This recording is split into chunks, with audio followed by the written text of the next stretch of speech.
अस्सलाम वालेकुम। आज हम एल्केन कर रहे हैं, ठीक है। सबसे पहला वो क्वेश्चन क्या है। Naphtha is a fraction obtain from petroleum यानी कि crude oil. Explain how naphtha is obtain from crude oil. वो हमने पूरा वो लिख दिया था ना। Crude oil is heated in a distillation column up to boiling point of different component of hydrocarbons. When hydrocarbon boils, they travel upward and uh, take out at certain column according to their boiling point. सही। अच्छा, फिर उसके बाद क्या है आपके पास। वो बोल रहा है कि one compound in naphtha fraction as a molecular formula C12H26। Use this formula how can you deduce that that is the compound of alkane. यानी कि हमें कैसे पता चल रहा है कि ये कंपाउंड एल्केन का है ना। इस सही, उसके फॉर्मूले से बताओ। ठीक है, ये तो बहुत ही आसान है। एल्केन का फॉर्मूला, हाँ, एल्केन का फॉर्मूला क्या है।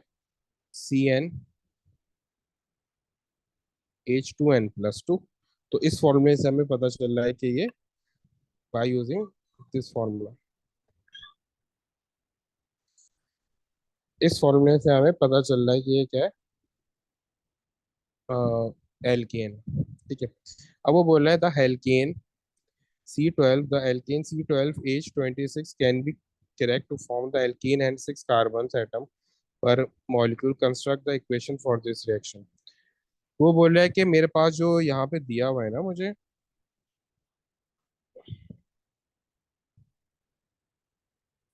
जो मुझे एल्कीन दिया हुआ है C12H26, उसको क्रैक कर रहे हैं और एक एल्कीन बना रहे हैं जिसमें 6 कार्बन है। बोले उसकी इक्वेशन बताओ। मेरे पास यहाँ पे क्या है, C12H26, तो मैंने लिख दिया C12H26। सही है। उसके बाद हम इसको क्रैक कर रहे हैं। क्रैक करने के बाद हम एक एल्कीन बना रहे हैं। टू फॉर्म एल्कीन दैट है 6 कार्बन, जिसमें 6 कार्बन है। ठीक है, कितने कार्बन है उसमें, 6 कार्बन है। तो C6H12, एल्कीन का फॉर्मूला यही होता है ना, CnH2n। तो जो कार्बन का काउंट है इसको डबल कर लो तो हाइड्रोजन का काउंट तो बन जाता है। अब मेरे पास वो कार्बन कितने बचे, आउट ऑफ 12 कार्बन 6 कार्बन मैंने यहाँ पे यूज कर लिया, तो 6 वो कार्बन बचे। और हाइड्रोजन कितने बचे, 24, सॉरी 14 ना।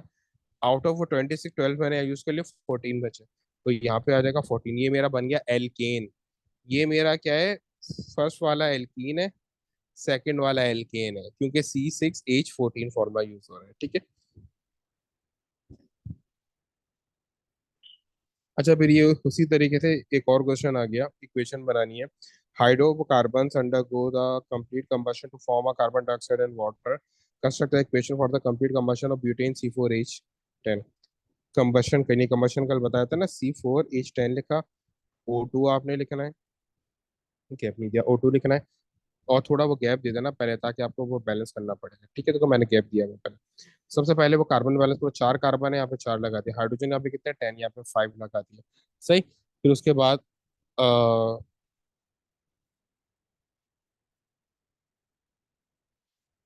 फिर उसके बाद यहाँ पे आपके पास यहाँ पे 8 ऑक्सीजन है। यहाँ पे कितने ऑक्सीजन है, 5 ऑक्सीजन है, तो टोटल 13 हो गए। तो यहाँ पे 13/2 लिख दो, 2 से 2 कैंसिल हो जाएगा, ये 13 ऑक्सीजन बन जाएगी। सही, इस तरीके से। अच्छा, देखो बोला है choose from the following element to answer the following question. Each which element reacts with the propane in the presence of ultraviolet to give the substitution reaction। Halogen करता है। ठीक है। उसमें हेलोजन में आपके पास आ जाएगा कोई क्लोरीन या ब्रोमीन में से कोई एक है। क्लोरीन दिया हुआ है, तो आंसर क्या होगा मेरा,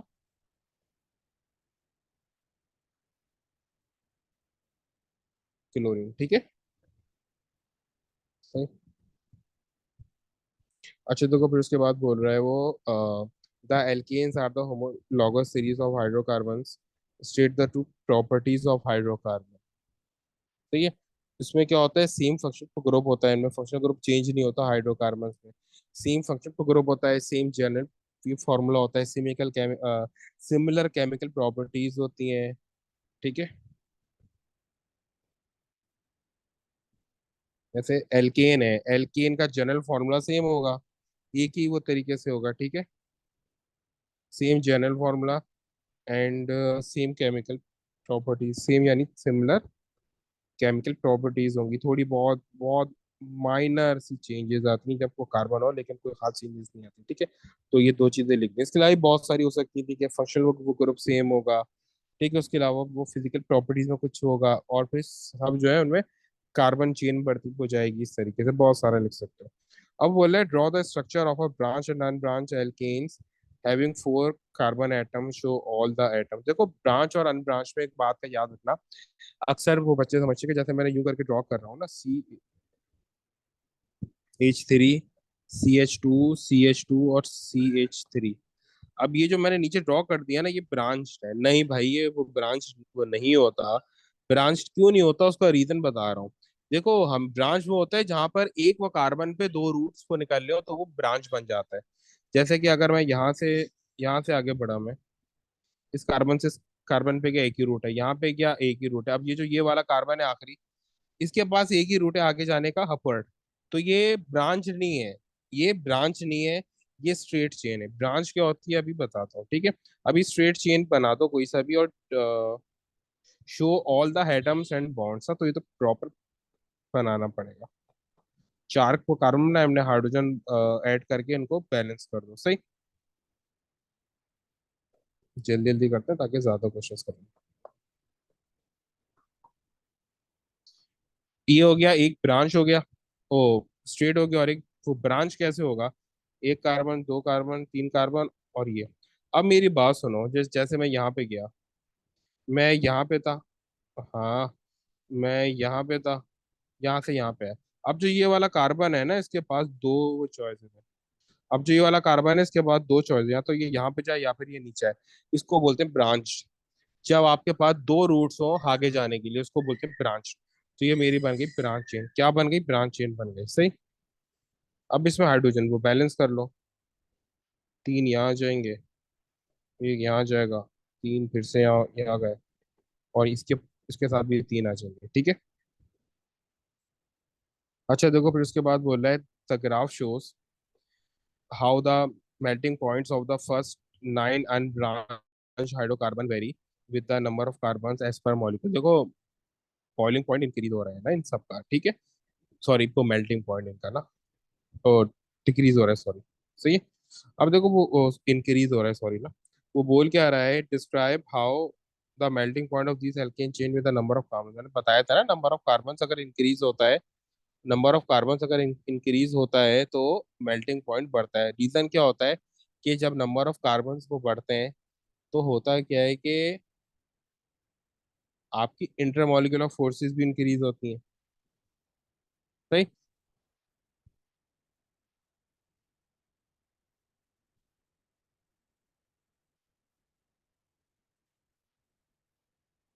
नंबर ऑफ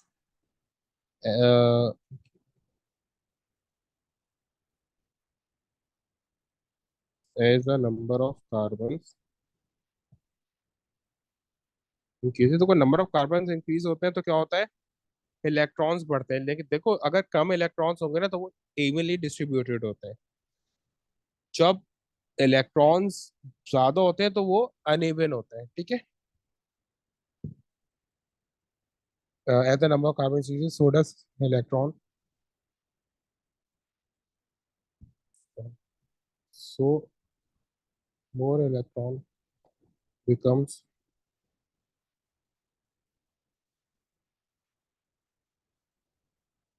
वो अनइवन हो जाते हैं, उनमें अनइवन डिस्ट्रीब्यूशन हो जाती है, इरेगुलर हो जाते हैं, ठीक है।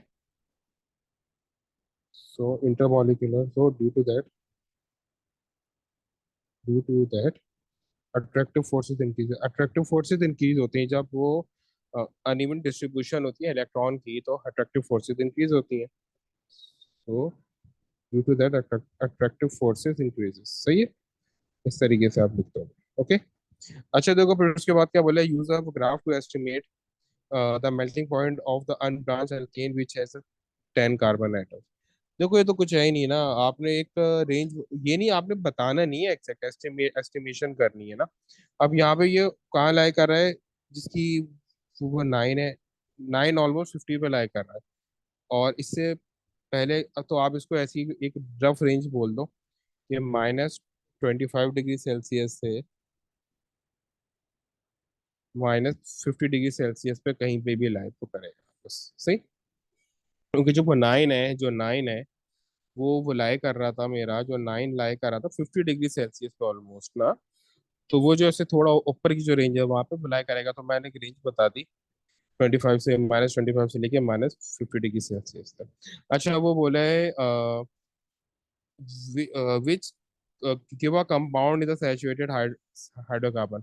मैंने बताया था एल्केन सैचुरेटेड होते हैं, एल्कीन अनसैचुरेटेड होते हैं। सैचुरेशन का मतलब कि उसमें मजीद कोई चीज ऐड नहीं हो सकती, उसमें सब्स्टिट्यूशन कोई रिएक्शन होगा, एक चीज रिमूव होगी तो दूसरी चीज ऐड होगी। लेकिन अनसैचुरेशन का मतलब है उसमें और रूम मौजूद है चीजों के ऐड होने का। तो यहाँ पे क्या है, C3H8 है ना। देखो यहाँ पे तीन हाइड्रोकार्बन दिए हुए, C2H4, इसमें फॉर्मूला लगा रहा है CnH2n, सही है। इसमें ये तो कुछ है ही नहीं, C3H4 तो ठीक है। फिर C3H8 हमारे पास बन रहा है जिसमें फॉर्मूला लगा है CnH2n+2। तो ये क्या एल्केन है ना। तो ये सेचुरेशन में आ गया, सेचुरेटेड हाइड्रोकार्बन C3H8 हो गया, सही।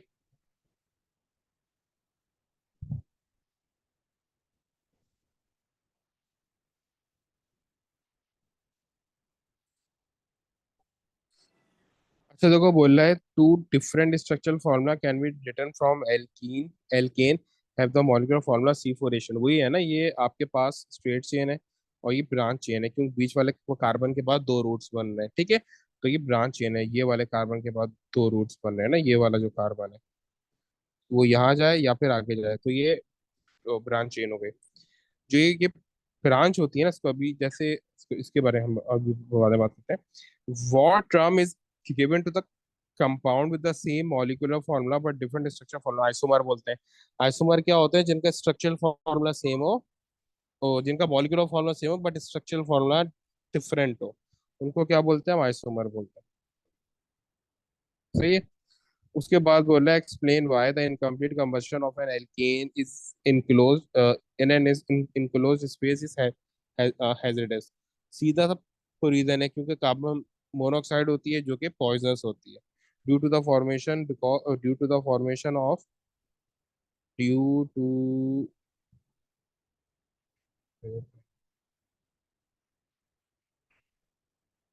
Due to the formation of carbon monoxide which is a poisonous gas. देखो 2 मार्क्स का दिया हुआ है ना उसने। अब अगर मुझे 1 मार्क का देता तो मैं खाली बोल देता कि भाई CO की फॉर्मेशन हो रही है। लेकिन क्योंकि उसने 2 मार्क का दिया तो मुझे बताना भी है कि क्यों है, क्या ऐसा करता है जो हैजर्डस बनता है, ठीक है। अच्छा देखो वो यहाँ पे बोल रहा है, ये अच्छा क्वेश्चन है। एल्कीन्स आर द होमोलॉगस ये तो saturated hydrocarbon what is the general formula of alkenes, ये 3 के मार्क्स होते हैं, CnH2n+2। अब वो बोल रहा है draw the structure formula of to isomers. देखो आइसोमर्स का क्या मतलब है कि सेम जो है मॉलिक्यूलर फॉर्मूला C4H9, लेकिन स्ट्रक्चर पर डिफरेंट हो। यानी कि एक आप स्ट्रेट चेन बना दो, एक तो ब्रांच चेन बना दो, यूं करके स्ट्रेट चेन कैसे बनेगी, जैसे पहले हमने बनाई है, ये स्ट्रेट चेन बन गई। और एक ब्रांच चेन बना दो यूं करके, सही है। और इनकी जो वैलेंसीज बाकी है उन पे हाइड्रोजन अटैच कर दो, ठीक है, इस तरीके से। अब वो बोल रहा है कि one of the isomer C4H10 butane react with chlorine in the presence of ultraviolet rays. It forms a hydrocolloid gas and a mixture of liquid compounds. Name the type of reaction. एक ही reaction हमने पढ़ा है, एक तो combustion पढ़ा है वो oxygen से होता है हेल्केन में, दूसरा रिएक्शन सब्स्टिट्यूशन ही पढ़ा है इसमें हमने ना, और कोई रिएक्शन है ही नहीं। तो ये क्या होगा, सब्स्टिट्यूशन रिएक्शन है। कौन सा रिएक्शन है, सब्स्टिट्यूशन रिएक्शन है ना।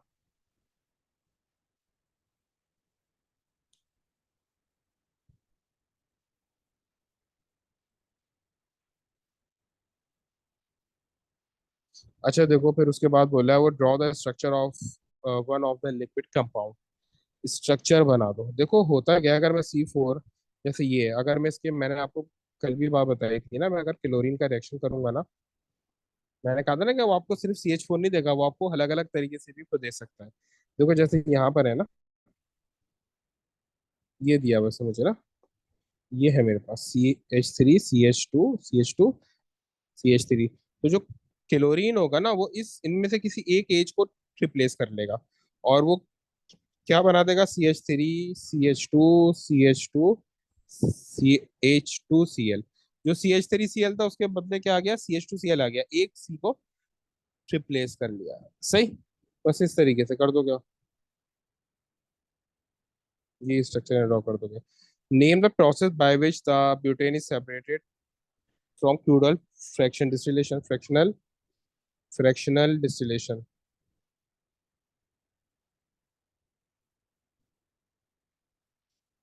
फ्रैक्शन डिस्टिलेशन का जो पूरा टॉपिक है हमने इसमें एक्सप्लेन कर चुके हैं, ठीक है पूरा।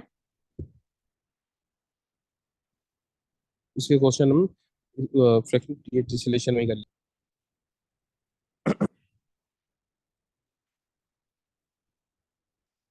देखो वो यहाँ पे बोल रहा है, उसने एस्टर दे दिया ना, जो कार्बोक्सिलिक एसिड में आता है, जो अल्कोहल और कार्बोक्सिलिक से मिलकर बनता है एस्टर, ये हैज अ स्ट्रक्चर शोन, ये स्ट्रक्चर है। ये जो उसका ये वाला ग्रुप होता है ना, इसको बोलते हैं एस्टर। ठीक है। बोले explain why ester is a saturated hydrocarbon. बोले कि एस्टर सैचुरेटेड हाइड्रोकार्बन क्यों है, ये एक्सप्लेन करो। उसने हाइड्रोकार्बन की बात करी है खाली, और किसी और चीज की बात नहीं करी है। क्योंकि इसमें कोई कार्बन कार्बन डबल बॉन्ड होता ही नहीं है। It doesn't have any carbon carbon double bond, नहीं एल्कीन नहीं है ना। It doesn't have any carbon carbon double bond. तो ये अच्छा देखो, उसके बाद वो बोल रहा है कि methyl propane, methyl propane is saturated hydrocarbon, methyl propane एक सैचुरेटेड हाइड्रोकार्बन है ना। अच्छा, मिथाइल प्रोपेन इसका नाम कैसे होता है, देखो ये मेरी एक चेन है और ये नीचे इसकी ब्रांच निकली हुई है। जो ये ब्रांच होती है ना, इसको बोलते हैं अल्काइल। ये जो ब्रांच होती है इसको बोलते हैं अल्काइल। क्या बोलते हैं ब्रांच को, अल्काइल। अब यहाँ पे मेरी एक बात सुनो, अगर यहाँ पे जैसे खाली नीचे चेन, ये ब्रांच किसकी है, CH3 की ब्रांच है। सिर्फ CH3 की ब्रांच है और किसी की भी वो ब्रांच नहीं है। अब क्योंकि यहाँ पे ब्रांच सिर्फ CH3 की है, तो एक वो कार्बन है तो ये बन जाएगा मिथाइल। अगर यहाँ पे दो कार्बन होते हैं इस ब्रांच पे तो ये बन जाता इथाइल। तीन कार्बन होते हैं तो ये प्रोपाइल बन जाता है, ठीक है। अब इसका वो नाम कैसे पड़ा है, देखो सबसे पहले हम देखते हैं वो कार्बन कितने, कार्बन की वो नेमिंग करते हैं। सबसे पहले वो नंबरिंग करेंगे। नंबरिंग करेंगे जहाँ से मेरा फंक्शनल ग्रुप करीब हो, यानी मिथाइल करीब है, मिथाइल दोनों से करीब है। तो 1 2 3 दोनों से ही वो 2 पे आएगा। तो तीन को बोलते हैं प्रोप। और सारे के सारे जो चेन है उसमें सारे सिंगल बॉन्ड है, तो प्रोपेन हो गया। और मिथाइल किस पर है, मिथाइल है सेकंड पे, तो क्या हो जाएगा, 2 मिथाइल प्रोपेन। सही। इस तरीके से इसमें ये वो बताया, 2 मिथाइल प्रोपेन। सी इसका वैसे वो नाम क्या है, 2 मिथाइल, लेकिन उसने मिथाइल क्योंकि ये अंडरस्टूड है कि इसमें सेकंड पर ही आएगा सिर्फ, ठीक है। अब वो बोल रहा है methyl propane react with chlorine in the presence of ultraviolet rays to give the several compounds. One of the compound has a relative formula of relative formula mass of 127, what is the molecular formula of that compound. वो बोले कि वो उसका molecular formula. देखो अब यहाँ पे दो चीजें मैंने एक बात को बताई थी ना, कि इसमें एक चेन चलती है पूरी। अगर जैसे मुझे उसने दिया हुआ है मीथेन, इसमें टोटल 4 कार्बन है, और 4 कार्बन है, तो ऑब्वियस सी बात है कि ये एल्केन है, तो इसमें हाइड्रोजन होंगे 12 10। जब ये क्लोरीन से रिएक्शन करेगा ना, तो ये हो जाएगा C4H9Cl। सही। क्या बन गया, H4C9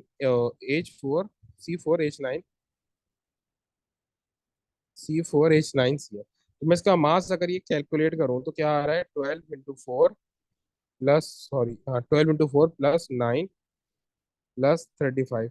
तो ये बन रहा है वो 92, तो ये वाला तो नहीं है भाई। अब इसमें क्या होता है, मैंने को बताया था ना, चेन चलती रहती है, मजीद जो है वो क्लोरीन आते हो जाते हैं, ठीक है।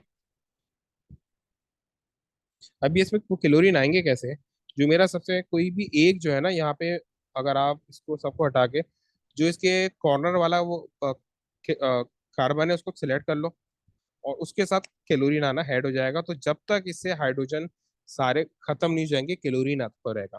तो मैक्सिमम 3 हाइड्रोजन है, तो मैक्सिमम 3 क्लोरीन आ सकते हैं, ठीक है। अब अगर मैं एक और भी ये क्लोरीन यहाँ पे हटाता हूँ मैं, तो ये बन जाएगा C4H8Cl2। तो यहाँ पे अगर मैं इसका मास कैलकुलेट करूँ, +35.5 × 2, तो आंसर आ रहा है 127, इसका आंसर आ रहा है 127। तो ये मेरा इसका मॉलिक्यूलर फॉर्मूला बन गया, C4H8 Cl2। अब बोले suggest the structure of this compound, show all the carbon atoms. यानी कि जो भी हमने ये बनाए हैं ना, इसका शो कर दो। देखो ये तो आपके ऊपर है, आप किसी पे भी क्लोरीन को ज्वाइन कर दो, आपके ऊपर है, किसी पे भी ज्वाइन कर दो क्लोरीन। ठीक है, जो मैंने बनाए हैं ना, चाहे तो इस पे ज्वाइन कर दो, दो इस पे, चाहे एक इस पे, मतलब दो की क्लोरीन ज्वाइन करने, किसी भी दो हाइड्रोजन पे ज्वाइन कर दो, सही। जो ये स्ट्रक्चर है सेम यही रहेगा, चेंजेस कुछ भी नहीं होंगे। चेंजेस कुछ भी नहीं होंगे, किसी भी दो हाइड्रोजन हटा के उसमें जस्ट सिंपल क्लोरीन ज्वाइन कर दो। ठीक है, चाहे तो ये वाला हटा दो, ये वाला हटा दो, ये वाला हाइड्रोजन हटा दो, बस आपने दो हाइड्रोजन हटा के दो की क्लोरीन ऐड करा देना। अच्छा देखो, वो बोल रहा है the structure of propane and cyclopropane are shown.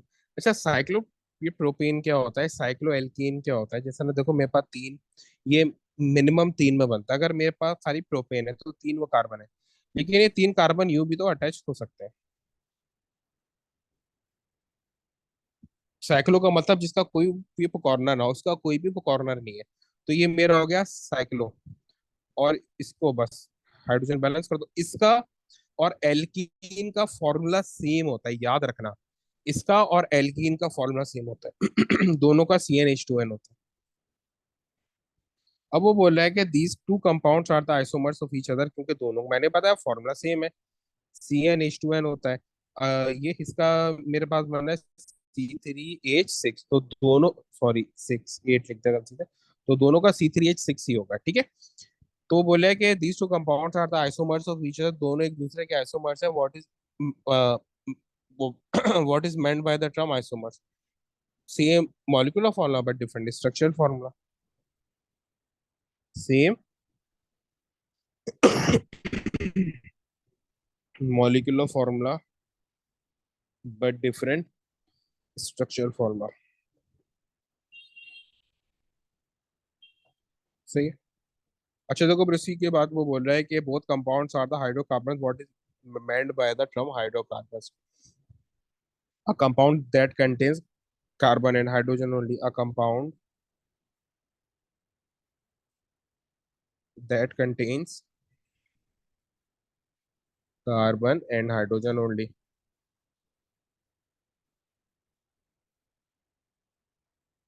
सही है, फिर उसके बाद बोल रहा है propene is an unsaturated hydrocarbon. Propene एक अनसैचुरेटेड हाइड्रोकार्बन, जाहिर सी बात है प्रोपीन बोलना है ना, ईन आ रहा है तो ये डबल बॉन्ड है, एल्कीन है। And cyclopropane is a saturated hydrocarbon, what is difference between the saturated and unsaturated. Saturated में डबल बॉन्ड नहीं होता, सिंगल बॉन्ड होता है, अनसैचुरेटेड में डबल बॉन्ड होता है। ठीक है, सैचुरेटेड या आप पूरा लिख लेना, मैं वो जल्दी जल्दी कर रहा हूँ ताकि टाइम हम जल्दी और कर लें। सैचुरेटेड में सिंगल बॉन्ड होते हैं, अनसैचुरेटेड में डबल बॉन्ड होते हैं, सही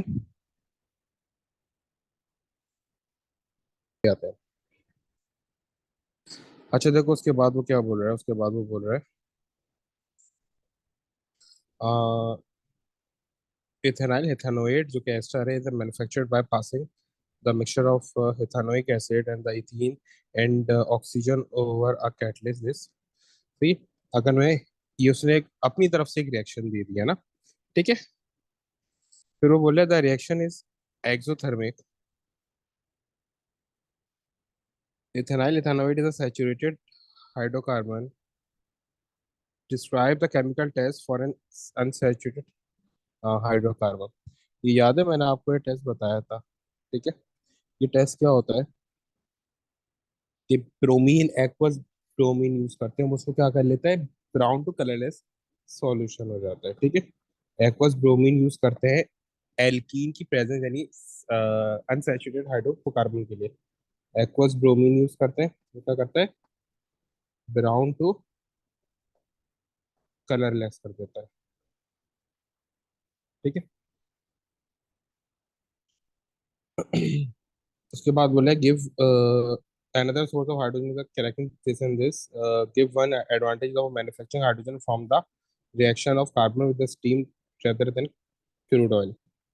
बोला कि इसका कोई वो बताओ, देखो इसका तो एक सीधा सा है ना, क्रूड ऑयल से हम इसलिए नहीं करते हैं, ठीक है। H2 इसलिए निकालते हैं क्योंकि ये क्रूड ऑयल से, क्योंकि वो एक फाइनाइट सोर्स है क्रूड ऑयल को सेव करने के लिए। We use crude oil to make other chemicals. We save crude oil to make other chemicals.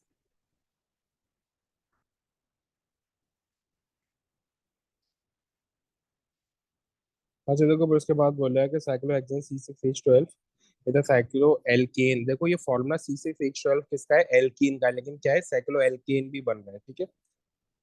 Cyclo alkene इधर सिमिलर टू एल्कीन्स।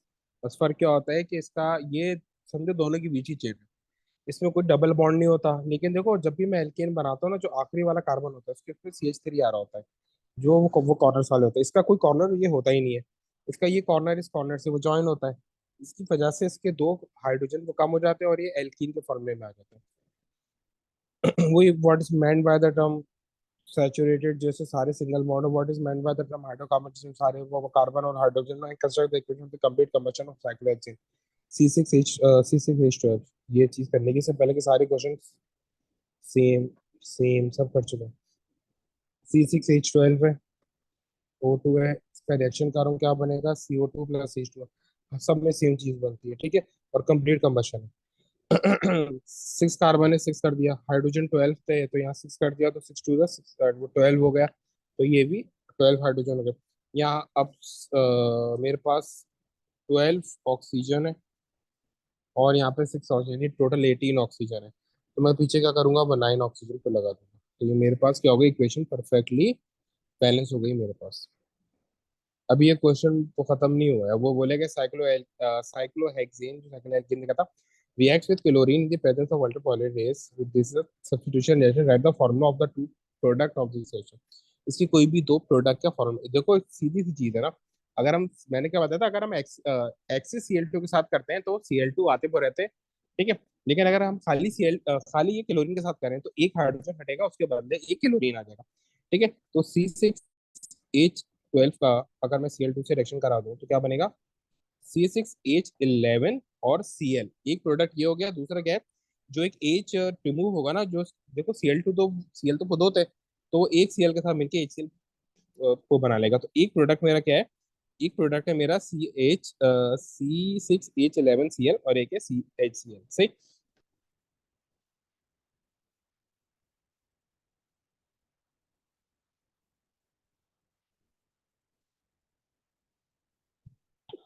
अच्छा देखो, वो बोल रहा है alkanes are the homologous series of saturated hydrocarbon. The table shows below. 2D is a liquid at 25 degrees Celsius जिसमें 12 carbon है। How you can make this deduction from the data in the table? मैं किस तरीके से deduction कर सकता हूँ कि वो 25 डिग्री सेल्सियस पे लिक्विड है? देखो 25 डिग्री सेल्सियस कहाँ पे लाई कर रहा है? वो लाई कर रहा है इन बिटवीन -10 और 216। -10 क्या है, मेल्टिंग पॉइंट है, और 216 क्या है, वो बॉइलिंग पॉइंट है। तो इन दोनों के बीच में लाई कर रहा है। तो क्योंकि इन दोनों के मिड में लाई कर रहा है, तो ये क्या है, लिक्विड है, सही। क्योंकि मेल्टिंग और बॉइलिंग पॉइंट के बीच में क्या होता है, तो लिक्विड ही होता है ना, ठीक है।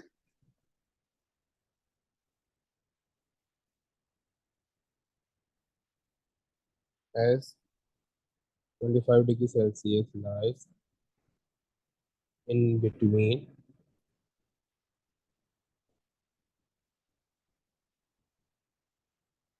Melting point -10 degree Celsius to boiling point 216 Celsius.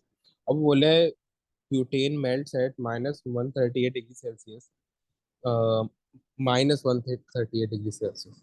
Use a kinetic particle theory to explain what happens when the butane melts. वो बोले कि जब ब्यूटेन मेल्ट होता है तो क्या होता है।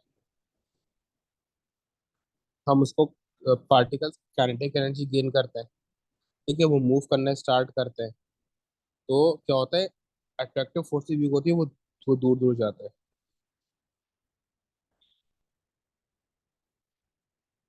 Particles gaining kinetic energy and start to vibrate.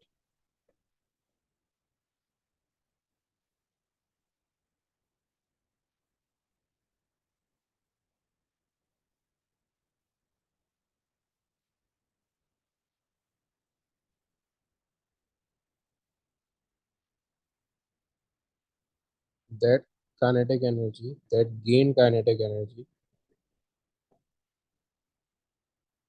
allow particle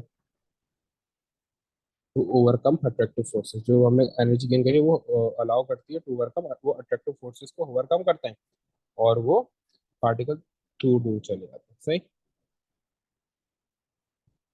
इस तरीके से आपने ये लिखना है इसे। अच्छा देखो, अब वो बोल रहा है कि a sample of a ethane gas at 0 degree Celsius, a sample of ethane gas at 0 degree Celsius is at a pressure of 1 atm. The pressure is increased but the temperature is maintained. Explain in terms of kinetic theory what happens to the volume of a gas. Temperature increase हो रहा है तो क्या फर्क पड़ेगा, volume obviously decrease होगा। Volume as volume and temperature are inversely proportional to each other. Volume and sorry ये pressure ना, when the temperature is kept constant ना, तो क्या होगा, volume is decrease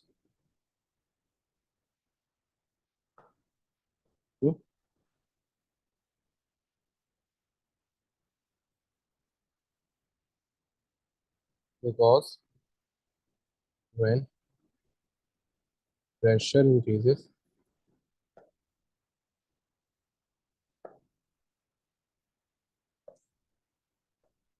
particles become close to each other,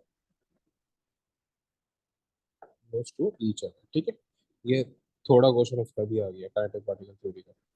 अच्छा वो क्या बोल रहा है, draw the structure and show all the atoms and the bonds for the two isomers with the molecular formula C4H10। ये भी इससे पहले यही एग्जैक्ट करते आ रहे हैं, एक ही का आइसोमर वो हमसे बनवाता वो रहता है। ठीक है। अच्छा ये हमारा पूरा एल्केन था। अब इसके बाद इंशाल्लाह नेक्स्ट क्लास में एल्कीन के पास फिगर्स करेंगे।